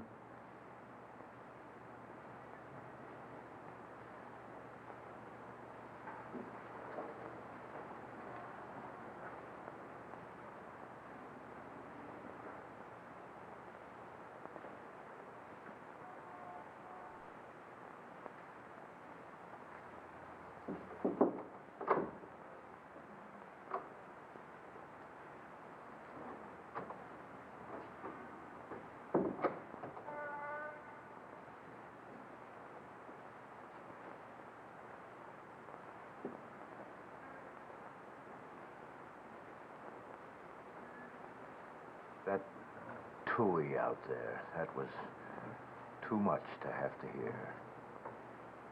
He was honest with you. Do you think he was wrong? Yes, I think he's wrong. He hasn't judged the man. He only thinks he has a case against him and wants to win it because that's his job. Dad, he said it all out there. Right or wrong, he's on one side, you're on the other. A man on trials, all alone in the middle. He can't defend himself. He may be guilty. Nobody really knows. But shouldn't there be someone to fight as hard to free him as Toohey fights to kill him? Aren't those the rules? Clean, dirty. As long as there are lawyers fighting on each side, does it really matter? Isn't the law big enough and durable enough to stand these things?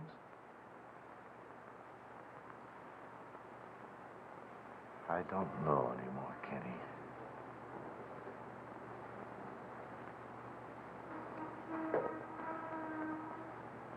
You haven't called me that in 15 years. No. I haven't. Dad, that man is still in the courtroom, waiting. It's a pretty big risk. Might not work. But shouldn't we try it? Father? And that's something you haven't called me in 15 years. I know.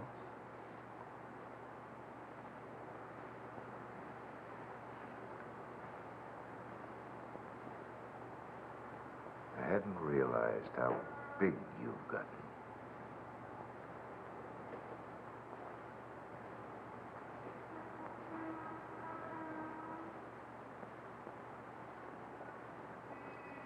What are we gonna do?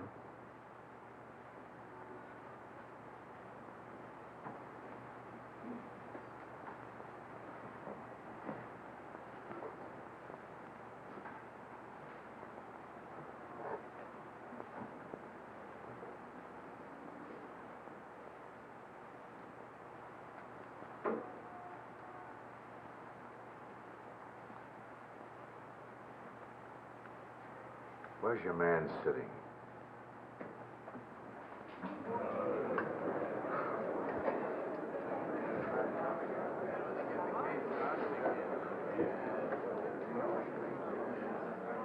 Hey, Frank, you think we'll be much longer? No, he's got nothing left side. Got a couple of character witnesses, and that's all. Good. Yeah.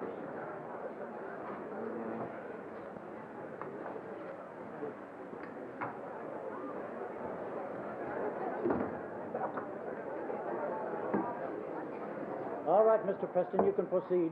Your Honor, may we have a couple of seconds with the defendant? Go ahead. Joseph, we're gonna call your mother up on the stand.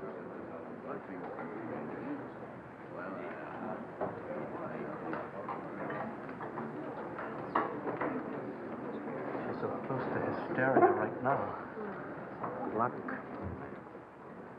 Mrs. Anna Gordon. Mrs. Gordon, take the stand, please. Mrs. Gordon.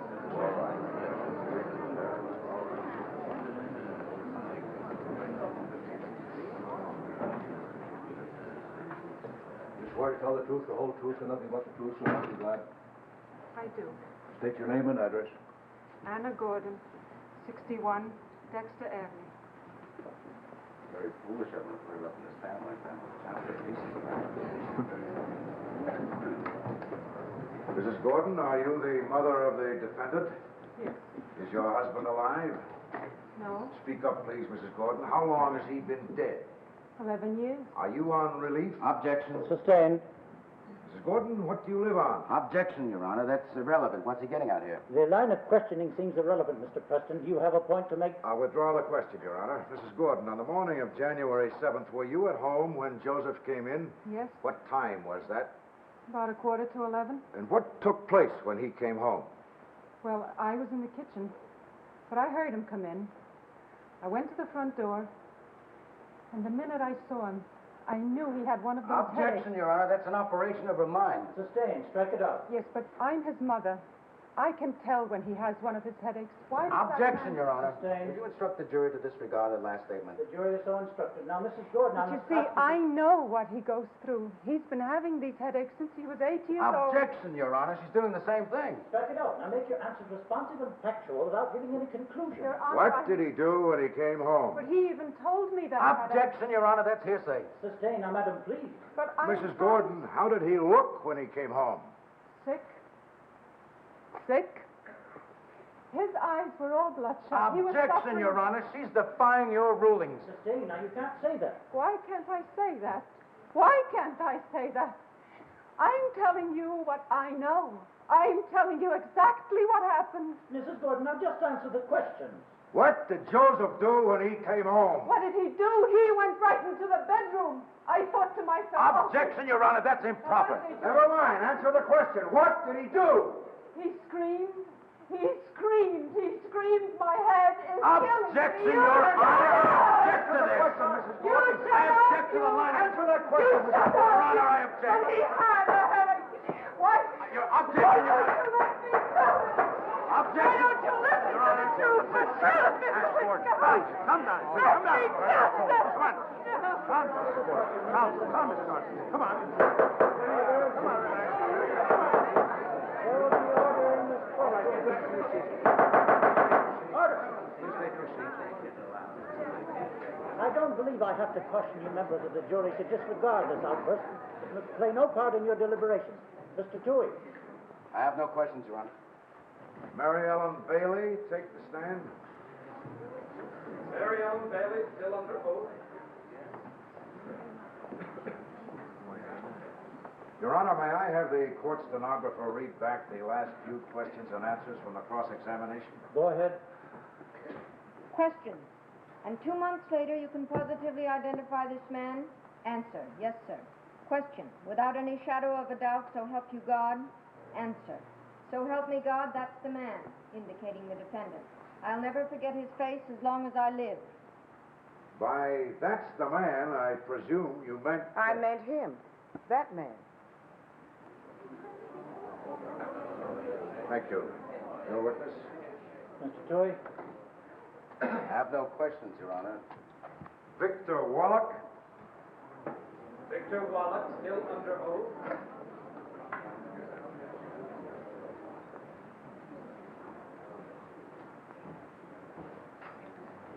Dr. Wallach, you have said that you saw this man running down the street at 2 or 3 minutes to 10 o'clock on the morning of January 7th. Now, I repeat that. 2 or 3 minutes to 10 o'clock. That's right. Look at him. I said that's right.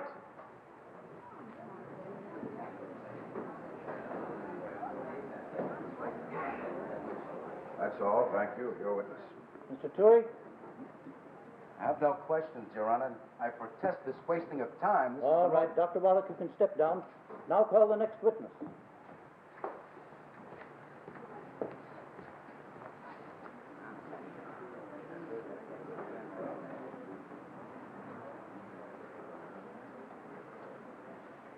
Joseph Gordon, step forward.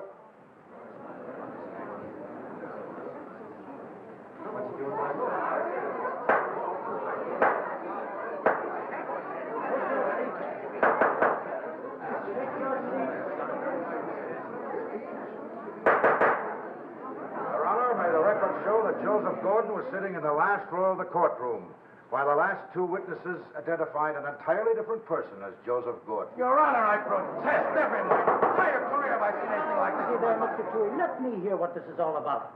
All right, Mr. Preston. With Your Honor's indulgence, this man, would you rise, please, and stand next to the defendant? This man is Anthony Caminata, a law student at the University Law School. 2 weeks ago, my son noticed him by chance in the university library, was struck by his resemblance to the defendant, and asked him if he would consent to appear in court in behalf of the defendant. He agreed. He and Joseph Gordon changed places during the confusion following Mrs. Gordon's testimony. Your Honor, this... Please, Mr. Dewey. Continue. Your Honor, I want to make this quite clear. Although Mr. Caminata and Mr. Gordon resemble each other somewhat, they are not nearly identical. May they approach the bench so that Your Honor can view them together. Mr. Preston, I don't know whether I approve of your tactics or not. But bring them up.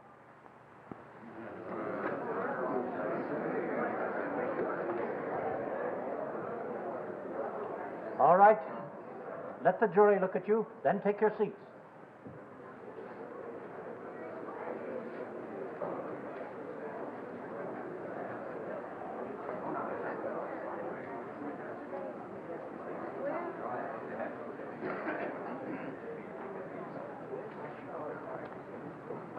Your Honor, that's the case for the defense. All right. All right. Are there any motions? Your Honor, may the jury be excused while the motions are made? The jury will be excused for 5 minutes. I caution you gentlemen not to talk about this case among yourselves.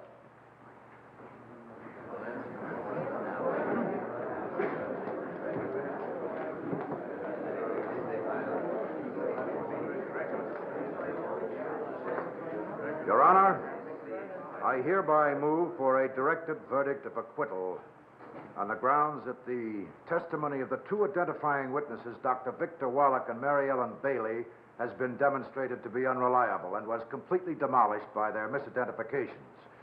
With all the testimony as to identification having been vitiated, there is no substantial evidence connecting the defendant to the crime charged in the indictment. Mr. Dewey? Your Honor, I'm strongly opposed to the granting of this motion. I have nothing to say in argument.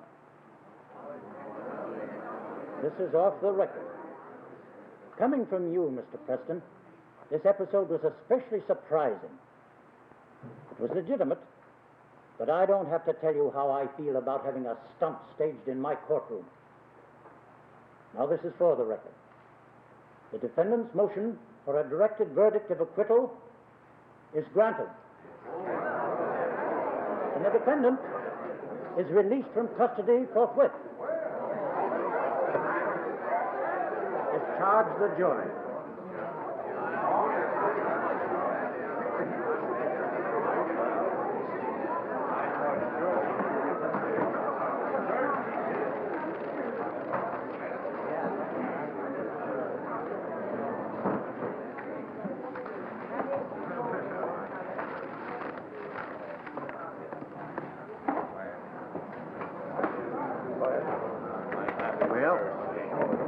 Congratulations.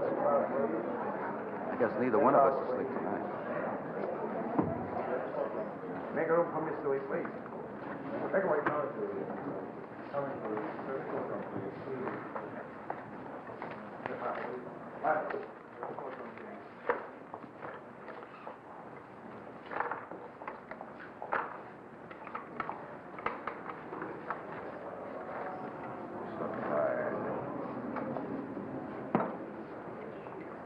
Was it right, Kenny? You still think he's guilty, don't you? Well, I don't think so. Suppose he is.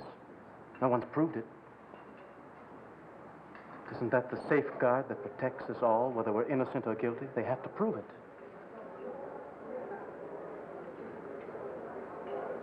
It's possible we've used the law to free a guilty man.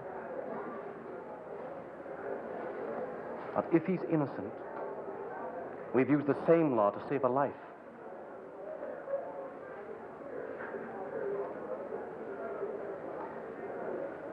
Let's go home, Father.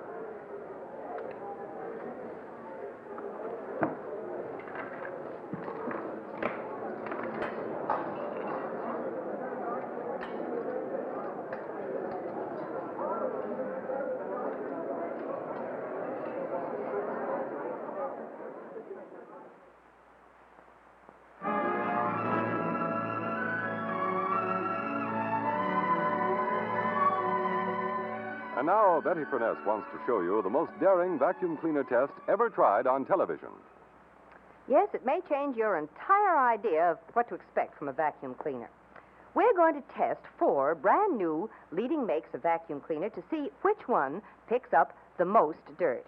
Now, 3 of the competitors we have masked off so that you can't see which they are, and the 4th is the Westinghouse Speed Electric Cleaner. Now, 4 home economists are going to operate them for us. They are Mary Presper, Ann Zakauskas, Maggie Murphy, and Eileen Paul. Now, ladies, your cleaners will be turned on and off automatically at the switchboard. Now, when I give you the signal, will you start cleaning, keeping in time with the bell? Ready? 1, 2, 3, go. And there they go, back and forth, back and forth. Which one will win? Well, we'll know at the end of 30 seconds when the test is over. Now, as our guests can testify, these rugs were thoroughly cleaned, and then each was scientifically embedded with an equal amount of dirt. Then the bag from each cleaner was weighed and any weight difference compensated for. Now, we did that to be sure that this test would be judged solely on the weight of the dirt that was picked up by each cleaner. Now, ladies, if I was just saying that we did everything possible to give each cleaner an even break. Is that right? Agreed. Now, if you'll take the bags out of your cleaner and bring them over to your respective scales, the time has come for us to find out which cleaner has won. And we're going to let the scales decide that for us. Now, Mr. Koskis, would you put your bag there on the cleaner? Good. Now, Miss Presper, would you put the Westinghouse bag on this side of the scale? There we have it. The Westinghouse cleaner really picked up more dirt than the first cleaner. Now, let's have a go at the second scale and see how that goes. Mrs. Murphy, you ready? I'm ready. Then would you put the bag from your cleaner on your side of the scale? And Miss Presper, the one from the Westinghouse cleaner here. And there we have it again. The Westinghouse obviously, again, picked up much more dirt than the other cleaner. You're not to trip on that. All right, now, Mrs. Paul, are you set for us? All set. Would you put the bag down on the scale? Here is the third and the last one. Now, Miss Presper, please. And again, the Westinghouse has scored over the other cleaner. Well, there you have it. Proof positive that the Westinghouse Speed Cleaner picks up more dirt faster than its leading competitors. So when you're in the market for a cleaner, look for this seal, because it assures you that you're getting the cleaner proved most efficient. The time-saving, work-saving Westinghouse Speed Cleaner. Now just $49.95. And remember, you can be sure if it's Westinghouse.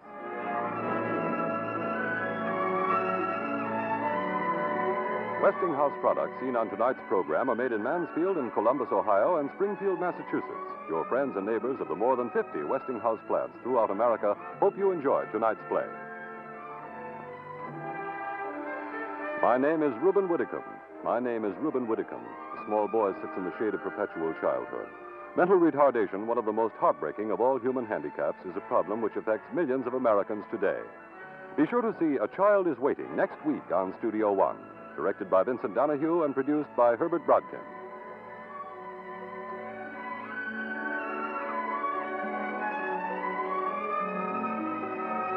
Westinghouse Studio One has come to you from New York and has been selected for viewing at home and overseas by America's Armed Forces. This is Art Hannes wishing you good night.